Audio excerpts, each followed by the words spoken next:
दर्शकबिन नमस्कार। केन्द्रबिन्दु अनलाइन टिभीबाट हरेक दिन बेलुका प्रसारण हुने केन्द्रबिन्दु न्यूजमा तपाईँ सम्पूर्णलाई स्वागत गर्न चाहन्छु। म छु सिमरन स्याङपो तामाङ। केन्द्रबिन्दु न्यूजमा हामी दिनभरिका टप 5 खोजमूलक तथा महत्त्वपूर्ण समाचारहरू सम्प्रेषण गर्ने गर्छौं। सुरु गरौं आजका समाचारहरूका प्रमुख शीर्षकहरूबाट। सरकार विरुद्धको प्रदर्शन देशभर फैलदै 10 अर्बको हिसाब र कोरोना परीक्षणमा पीसीआर प्रविधिको दायरा बढाउन माग। मौद्रिक नीतिको प्राथमिकता फेरिँदै केन्द्रमा आर्थिक पुनरुत्थानलाई समेट्ने तयारी। नेपालसँग पर्याप्त प्रमाण भएकाले भारतीय कब्जामा रहेको भूभाग फिर्ता हुने नेकपा सांसद घनश्याम खतिवड़ाको विश्वास। एमसीसी कार्यान्वयनमा आउँदा अमेरिकी सेना आउने तर्क गर्नु अव्यवहारिक। 1 महिनाभित्र एसईई को नतिजा निकाल्ने सरकारको तयारी। एसईई सधैँका लागि खारेज गरी 12औं परीक्षालाई राष्ट्रिय स्तरको परीक्षा बनाउन शिक्षा तथा स्वास्थ्य समितिको सरकारलाई निर्देशन। र 3 महिनापछि सुचारू स्पेनिस ला लिगामा बेटिस विरुद्ध सेभियाको जित। एसियन नागरिकलाई अपमान गरेको आरोपमा इंग्लिश क्लब टोटेनह्यामका मिडफिल्डर डेड अली कारबाहीमा। जस्तै परिस्थितिमा पनि होन्डा छ सधैँ तपाईसँगै। त्यसैले अब होन्डा हुनेछ तपाईसँग मात्र 1 रुपैयाँको डाउन पेमेन्ट वा 1 रुपैयाँको ईएमआई वा 1% इन्ट्रेस्ट रेटमा। थप जानकारीका लागि यी नम्बरमा कल गर्नुहोस् वा माथि दिएको लिंक क्लिक गर्नुहोस्। होन्डा छ सधैँ तपाईसँगै।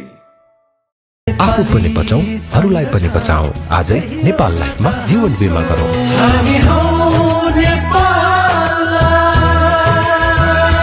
नेपाल लाइफ, किनकि जीवन अमूल्य छ।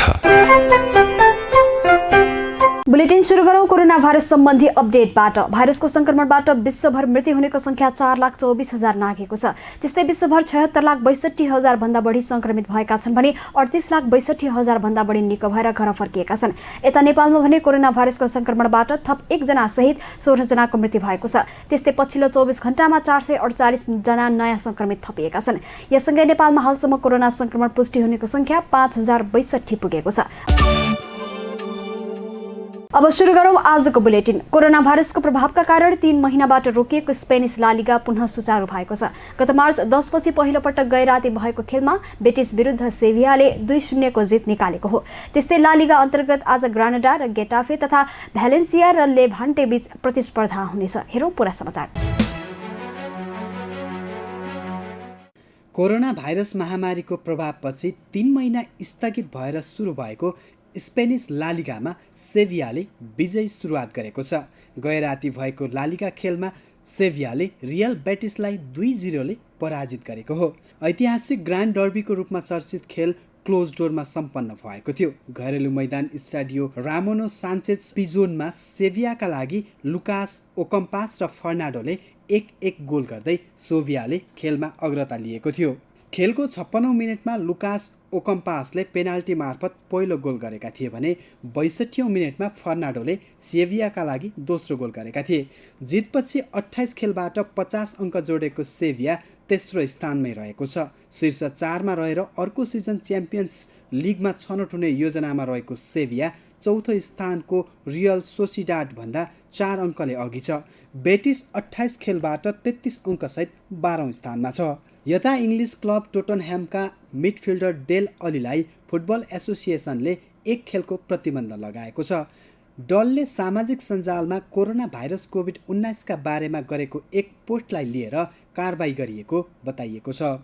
उनले गएको फेब्रुअरीमा कोरोना भाइरस सङ्कटबारे एसियाका मान्छेको मजाक उडाउने शैलीमा रहेको भिडियो जोक सामाजिक सञ्जाल स्न्यापच्याटमा पोस्ट गरेका थिए। डेलले पोस्ट गरेको उक्त भिडियोमा डेल स्वयं मास्क लगाएर एयरपोर्टमा बसिरहेका बेला एसियाका एक व्यक्ति उनको अघि पुगेको र तत्कालै उनले ह्यान्डवासको बोतल लिएको देखाइएको थियो। उनको उक्त पोस्टका आधारमा कारबाही गरिएको अन्तर्राष्ट्रिय सञ्चार माध्यमहरूले उल्लेख गरेका छन्। डेललाई खेलमा प्रतिबन्ध लगाउनका साथै 50,000 पाउन्ड जरिवाना र 1 शैक्षिक कोर्स लिन लगाइएको छ। कारबाहीपछि डेलले यही जुन 19 मा टोटनह्यामको म्यान्चेस्टर युनाइटेड विरुद्धको खेल गुमाउने भएका छन्। सरकारले एसईई परीक्षार्थीको परीक्षा रद्द गरी विद्यालयको आन्तरिक मूल्याङ्कनका आधारमा नतिजा सार्वजनिक गर्ने घोषणा गरेसँगै यसको तयारी पनि सुरु गरेको छ, जसका लागि सरकारले अबको 1 महिनामा एसईई को नतिजा सार्वजनिक गर्ने बताएको छ। यससँगै संघीय संसद प्रतिनिधि सभा अन्तर्गत शिक्षा तथा स्वास्थ्य समितिले एसईई सधैँका लागि खारेज गर्दै 12औं परीक्षालाई राष्ट्रिय स्तरको परीक्षा हुने गरी कानुनी व्यवस्था गर्न पनि सरकारलाई निर्देशन दिएको छ। हेरौं यो रिपोर्ट। विद्यालयको आन्तरिक मूल्याङ्कनका आधारमा माध्यमिक शिक्षा परीक्षा एसईई को नतिजा 1 महिनामा प्रकाशन गरिने भएको छ। कोरोना संक्रमणको जोखिमका कारण परीक्षा सञ्चालन गर्न नसकिने भएपछि सरकारले विद्यालयको आन्तरिक मूल्याङ्कनका आधारमा नतिजा प्रकाशन गर्ने भएको हो। शिक्षा विज्ञान तथा प्रविधि मन्त्री गिरिराज मणि पोखरेलले 1 महिनाभित्रमा सबै काम सम्पन्न गरी नतिजा प्रकाशन गरिने बताएका छन्। नतिजाका लागि विद्यालयले जिल्ला शिक्षा विकास तथा समन्वय इकाइमा आन्तरिक मूल्याङ्कनको विवरण पठाउनु पर्नेछ। इकाइले राष्ट्रिय परीक्षा बोर्डमा विद्यालयहरूले पठाएको विवरण पेश गरेपछि कार्यविधि अनुसार नतिजा प्रकाशन गरिने भएको हो। विद्यालय शिक्षाको जिम्मेवारी स्थानीय तह र एसईई सञ्चालनको जिम्मा प्रदेश सरकारलाई रहेको छ। यद्यपि महामारीको समयमा व्यावहारिकतालाई ध्यान दिँदै बोर्डले आवश्यक कार्यविधि बनाएर परीक्षाफल प्रकाशन गर्ने मन्त्री पोखरेलको भनाइ छ। त्यसै कारणले हामीले अहिले विद्यालयले गरेको आन्तरिक मूल्याङ्कनलाई मान्यता दिने गरेर राष्ट्रिय परीक्षा बोर्डले प्रमाणित गरिदिनुपर्छ। त्यो प्रक्रियामा चाहिँ हामीले अब हाम्रो तल चाहिँ शिक्षा विकास र समन्वय एकाइ छ, फेरि स्थानीय तहलाई विद्यालय शिक्षाको जिम्मेवारी दिएको छ, त्यहाँ पनि शिक्षाका समितिहरू छन्। अनि फेरि के छ भन्दाखेरि हाम्रो ऐन पछि हामीले जो चाहिँ कार्य विस्तृतीकरणको जो व्यवस्था गरिएको छ त्यसले चाहिँ 10 को परीक्षाजीमा चाहिँ प्रदेशलाई दिएको छ। त यो सबै पक्षलाई हेरेर चाहिँ राष्ट्रिय परीक्षा बोर्डले एउटा कार्यविधि बनाउँदछ मूल्याङ्कनको पनि, र त्यो कार्यविधिमा आधारित यो प्रक्रिया अगाडि बढ्छ। त्यसैले मैले अहिले यति भन्न सक्छु, परीक्षा हुँदैन, विद्यालयले गरेको आन्तरिक मूल्याङ्कनलाई आधारित गरिसकेर एउटा निश्चित कार्यविधिको आधारमा यसलाई व्यावहारिक ढङ्गले गरिन्छ। मेरो बुझाइमा चाहिँ झन्डै 1 महिना जतिमा यो सबै कुराहरू राजपत्रमा यो छापिएर आइसकेपछि 1 महिना जतिमा हामी यो काम सक्छौँ भन्ने मन्त्रालयको बुझाइ छ। अहिले 3000 भन्दा बढी विद्यालयहरू क्वारेन्टाइनका रूपमा प्रयोग भएको र संक्रमणको जोखिम आगामी 2 महिनासम्म बढ्न सक्ने आकलन भइरहेका बेला सरकारले एसईई परीक्षाको सवालमा यस्तो निर्णय गरेको मन्त्री पोखरेलले बताएका छन्। सञ्चारकर्मीहरूसँगको कुराकानीमा मन्त्री पोखरेलले खरिदार, नेपाल प्रहरी, नेपाली सेना, उच्च शिक्षा अध्ययनको आधार एसईई नै भएकाले राष्ट्रिय परीक्षा बोर्डबाट नै प्रमाणीकरण भएर नतिजा प्रकाशन हुने जानकारी दिए। त्यस्तै सङ्घीय संसद प्रतिनिधि सभा अन्तर्गतको शिक्षा तथा स्वास्थ्य समितिले यस वर्षका लागि स्थगित माध्यमिक शिक्षा परीक्षा एसईई सधैँका लागि स्थगित गर्दै 10 र 11 कक्षाका परीक्षाहरू स्थानीय तहबाट सञ्चालन गरी कक्षा 12 को परीक्षा मात्र राष्ट्रिय स्तरको परीक्षा हुने गरी आवश्यक कानुनी व्यवस्था गर्न सरकारलाई निर्देशन दिएको छ। शुक्रबार सिंहदरबारमा बसेको समितिको बैठकले सरकारलाई त्यस्तो निर्देशन दिएको हो। त्यस्तै सामुदायिक विद्यालयको पूर्ण जिम्मेवारी सरकारले लिन पनि समितिले निर्देशन दिएको छ। सार्वजनिक शिक्षा राज्यको जिम्मेवारी भएकाले सामुदायिक विद्यालयका लागि स्रोत साधन उपलब्ध गराउने, गुणस्तर वृद्धि गर्ने, भौतिक पूर्वाधार निर्माण गर्ने लगायतका सम्पूर्ण काम सरकारले नै गर्नुपर्ने समितिको निष्कर्ष छ।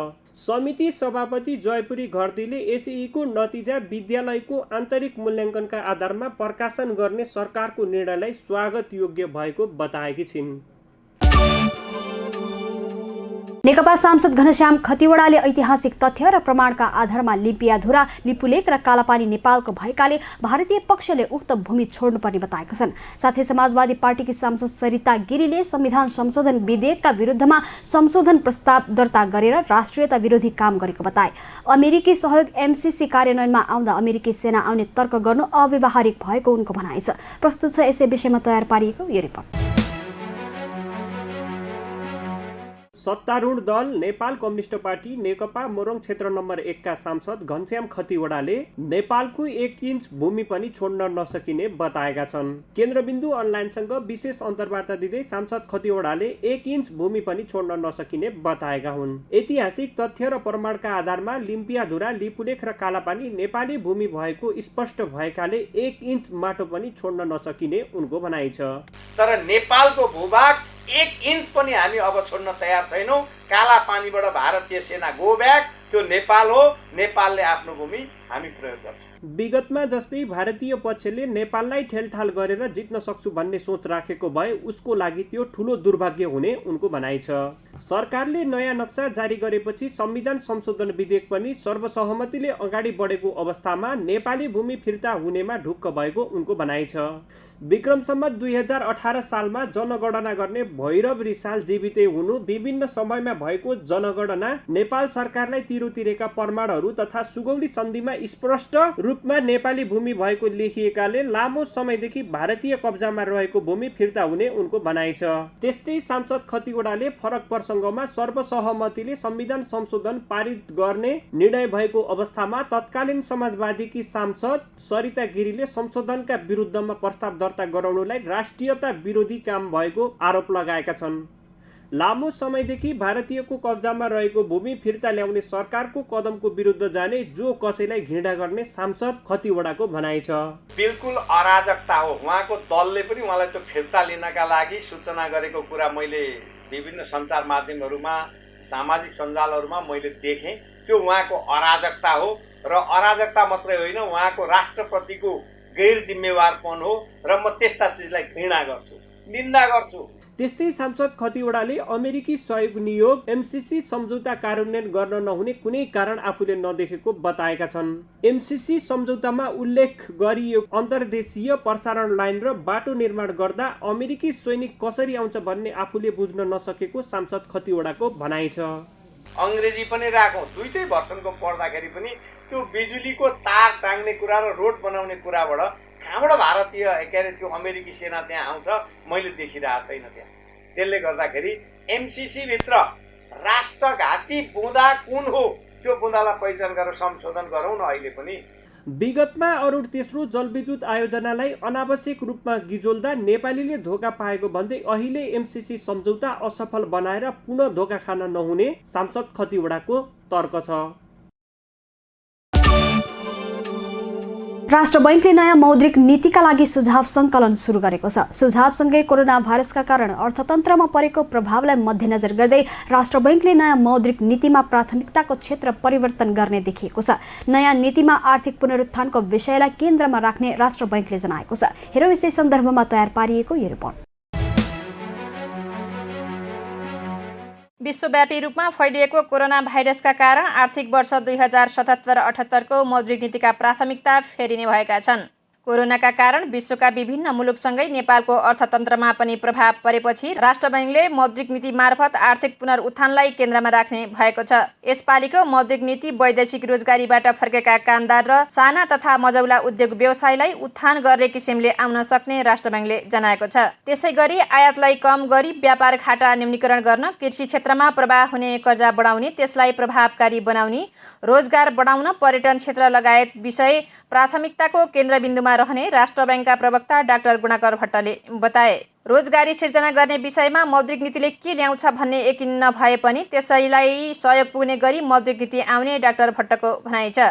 मौद्रिक नीतिले पुनर्कर्जा कोषलाई पनि थप व्यवस्थित बनाउनेछ। त्यस्तै मौद्रिक नीतिले पुनर्कर्जाको सुविधा साना व्यवसायले पनि लिन पाउने व्यवस्था गर्न सक्ने सम्भावना छ। पर्यटन क्षेत्रले पनि प्रशस्त मात्रामा रोजगारी सिर्जना गर्न सक्ने भएकाले यो क्षेत्र पनि मौद्रिक नीतिको प्राथमिकतामा पर्न सक्ने राष्ट्र बैंकको भनाइ छ।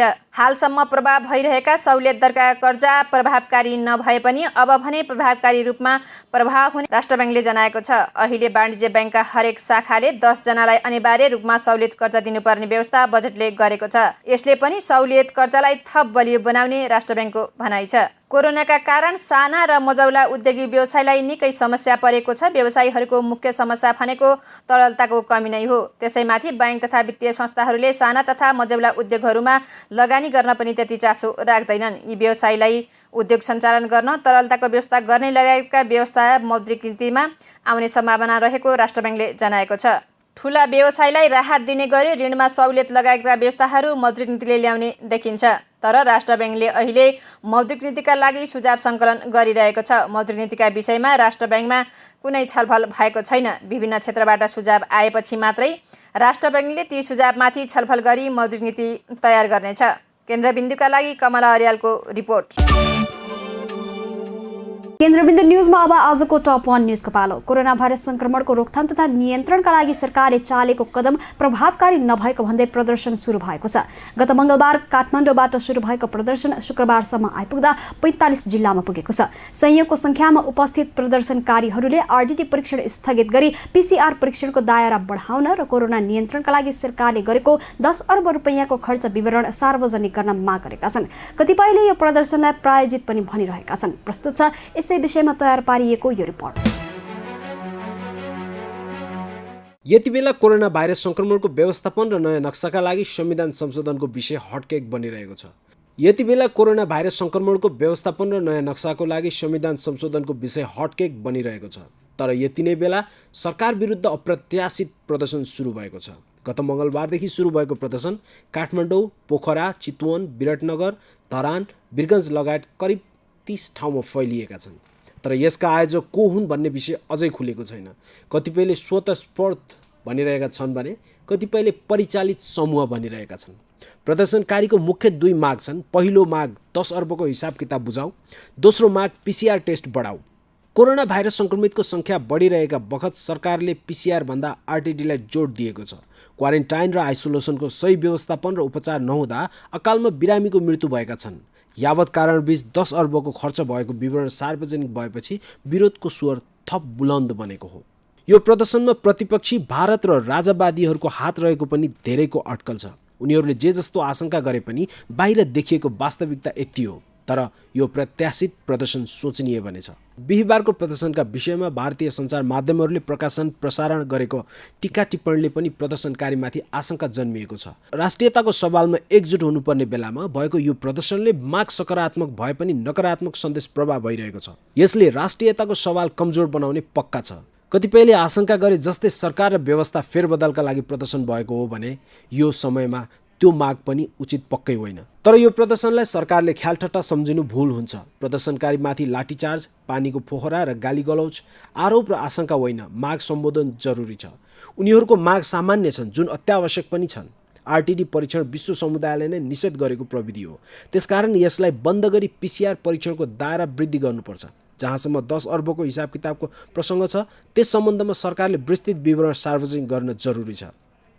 तर सरकारले उनीहरूको माग सम्बोधन गर्नतिर भन्दा पनि कारबाही गर्नतिर ध्यान दिएको देखिन्छ। गृह मन्त्रालयले बिहीबार मात्रै सूचना प्रकाशन गर्दै 600 रुपियाँ जरिमाना र 6 महिना जेल सजाय हुने चेतावनी दिएको छ। स्वास्थ्य तथा जनसङ्ख्या मन्त्री भानुभक्त ढकालले कोरोनामा राजनीतिको प्रवेश भएको टिप्पणी गरेका छन्। सुरुका दिनहरूमा चाहिँ रोगबाट मात्रै आक्रान्त थियौँ हामी। पछिल्लो दिनमा राजनीति पनि मिसिने खतराहरू बढ्दै गएको हुनाले अब राजनीतिक कोरोनासँग लड्नका लागि विश्वभन्दा नयाँ एउटा मोडालिटीमा चाहिँ अहिले हामी प्रवेश गर्न लागेका छौँ।